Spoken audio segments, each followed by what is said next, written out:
According to Google, today is Father's Day in America, and I thought to myself, hey, let's celebrate that. Today I will deliver two stories, and both of them feature fathers. Or are about the beauty of fatherhood. Yay! This is going to upset Twitter. Uh-oh. Duck! Anyways, hello, my darlings, it's Zui here, and today I'm delivering to you a Toshinori Yagi story. Toshinori Yagi is All Might, and everybody loves All Might because he's a big old teddy bear. I hope you enjoy this. I hope you enjoyed the story just as much as I enjoyed writing it. But before we go right into it, I would like to remind you to watch the video until the end, like or dislike, and comment something down below. If you're catching this video during the premiere, please remember to also comment something down below. You tend to forget that. Lastly, I have a Discord. If you want to share any fan art, if my stuff inspires you to draw fan art, or if you want to store fan art of me, do it. Post it there, and I can immediately react. And yeah, enjoy the show. Your life couldn't have been better. You had aced your pro hero classification test in your final year of high school, and had quickly risen into the top 50 of Japan's pro scene. Things got only better from there. With your youthful charm, you managed to wiggle the media around your finger, and you enjoyed the attention for all it's worth. This all accumulated one day when a pro hero proposed to you. Of course, you had gotten many offers in your life, but when you received them, you hadn't been ready yet. So once you were actually ready, you grabbed the opportunity with both hands. And by now you were happily married for 5 years now. And you couldn't have been more lucky. Today was a special occasion, having planned a marvelous dinner date within the center of the Tatooine district. We had put out your reservation weeks in advance. You were giddy, bouncing up and down in a limousine until your husband took your hand to calm you down. He joked about how childishly excited you were for what he thought would be a normal candlelight dinner in a fancy pants restaurant. If only he knew the reason for this. Should you tell him now? Or maybe later? Your husband Toshinori Yagi graciously opened the door for you. "My lady," he said, "who would have thought that you could satisfy the strongest hero of Japan and even marry him?" Take that, Lois Lane. However, by now Toshinori had retired. He no longer was All Might, not even capable of fighting the powerful villains that had emerged after his departure. You remembered the day where he had gotten home all deflated. His muscles gone, and shrunken from towering over you to just slightly taller than you. And shrunken from towering over you to just being slightly taller. He was so happy when you told him that you still loved him. In fact, in his weakened state, you were actually physically stronger than him. You had made it a game of suddenly grabbing him from behind and carrying over your shoulder. His playful anger making these moments all the more sweeter to you. His hand tightened around yours as he blushed slightly and looked away. Now it was your turn to tease him. "Even after 5 years, you can't look me in the face when we have a quiet moment." He sighed and closed his eyes. "I just can't believe I'm so lucky to have you." In response, you leaned yourself against his shoulder. The night was perfect, and it was about to become better. The restaurant was owned by a food hero, the father of the ever-popular Lunch Rush. His name was Dinner Dash, a man known for his unbelievably great sushi creations. And with a quirk like his, this was all too great. His quirk, Rice Hunter, made it physically impossible for him to create a bad-tasting rice dish. There was a saying in the culinary world: If Dinner Dash recommended your rice-based meals, you already deserve 2 stars. After taking your seats and ordering your appetizers, the man formerly known as All Might spoke up. "Why are you doing this?" It sounded more accusatory than he intended, but he was smiling. "We are right now celebrating a special occasion." You were smiling too, from ear to ear, in fact. He scratched his chin jokingly. I didn't forget your birthday, did I?" You shook your head. "Your birthday was next month, actually."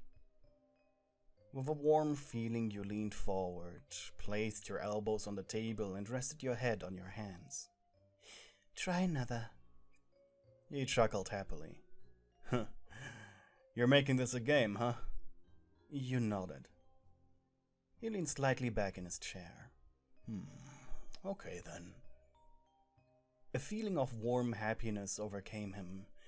No matter what it was, he trusted you that it was something positive. So he didn't worry at all. Suddenly a waiter appeared next to you. He looked unbelievably professional. "Ice cold sake for the gentleman," he said, and set down small ceramic He said and placed down a small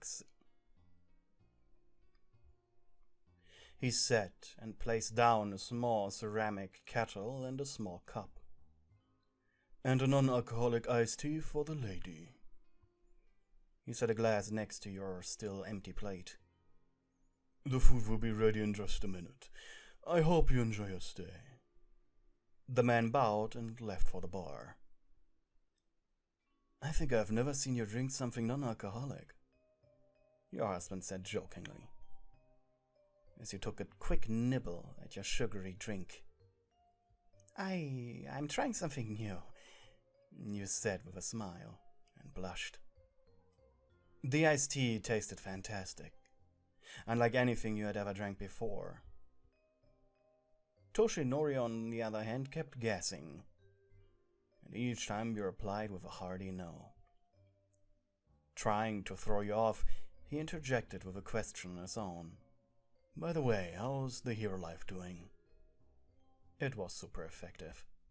It had thrown you out of your mild, smug thought process. You stuttered. "I'm actually requesting leave." He raised an eyebrow. "Really?" The only time he had ever taken off was the week after his retirement. He had needed comfort. Comfort you had been willing to give.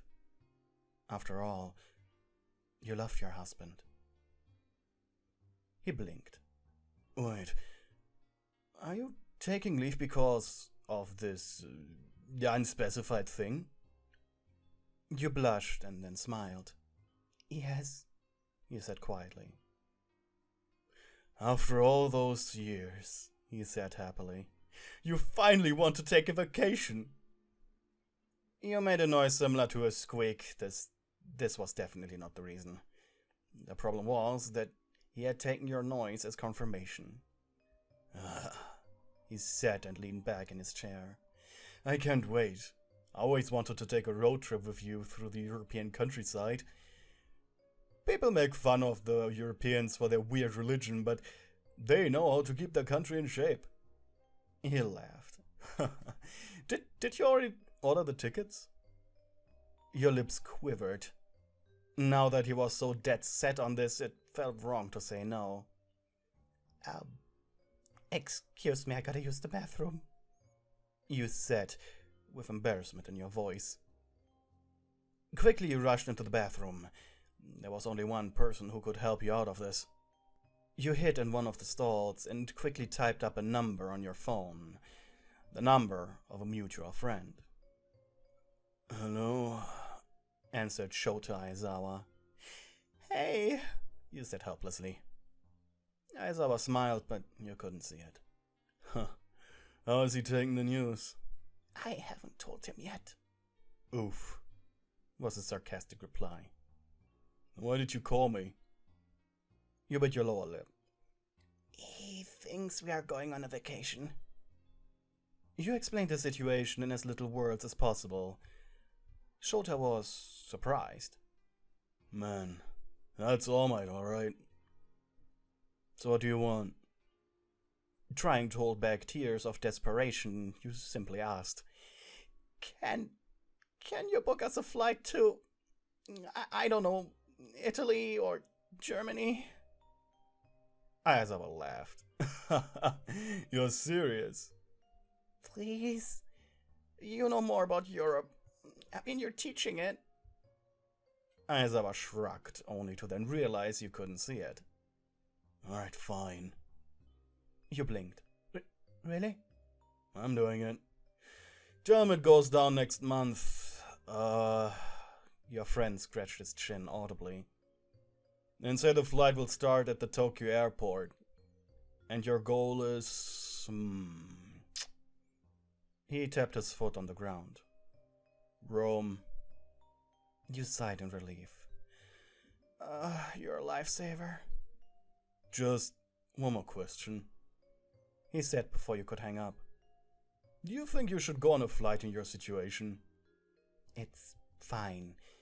I'm still early. Aizawa nodded. Okay then. Talk to you later. With a crooked smile, you returned to your table. By now the appetizer and from of a miso soup had arrived. Welcome back. I ordered the salmon sushi for you. Salmon was your favorite. So he actually did listen. Yeah, small emergency. You sighed. So, where are we going? He said after both of you had taken a few spoonfuls of the delicious miso soup. Next month we drive to Tokyo airport and the goal is Rome. Toshinori gave you a dumb smile. Lovely. I can't wait. You closed your eyes for a moment. Now you needed to think. It wasn't until dessert that All Might spoke up again. Are you okay? He asked. Yeah, you said, blushing as red as a tomato. You have been quiet. If something is wrong, I have news. More news, I mean, you said. Oh. Toshinori's eyes widened in surprise. Tell me. You bit your lower lip. I was hoping you'd not get behind the travel plan. Lies, lies, you thought. So I could tell you the bigger news first. Why were you such a great liar? He chuckled. Okay, hit me. I'm pregnant, you said. For a second, Toshinori's movement stopped altogether. And then his mouth twitched. You're serious, he said. You nodded, blushing heavier than any before. I was late this month and I took a test. I didn't know how to tell you, so... Don't say anything. Huh? You looked up at his face. It was so bright, so happy. His lips were quivering and tears began to roll down his eyes. I'm gonna be a dad, he said breathlessly. Yeah, you said softly. I love you, he said as he stood up. Oh God, please, you begged. Don't make a scene. He sighed. I just wanted to give us a toast. You looked around in embarrassment. No, it's fine. Please don't. Okay, then let me do one thing, though. He proceeded to walk up next to you and knelt down to be on your eye level. You're filling my life with so much happiness. And I know I already said that once, but you make me the happiest man on earth. He took one of your hands in his. I love you so much. And I love our child, no matter if they will be a boy or a girl. I love you too, you sobbed, before gently pressing your lips onto his forehead.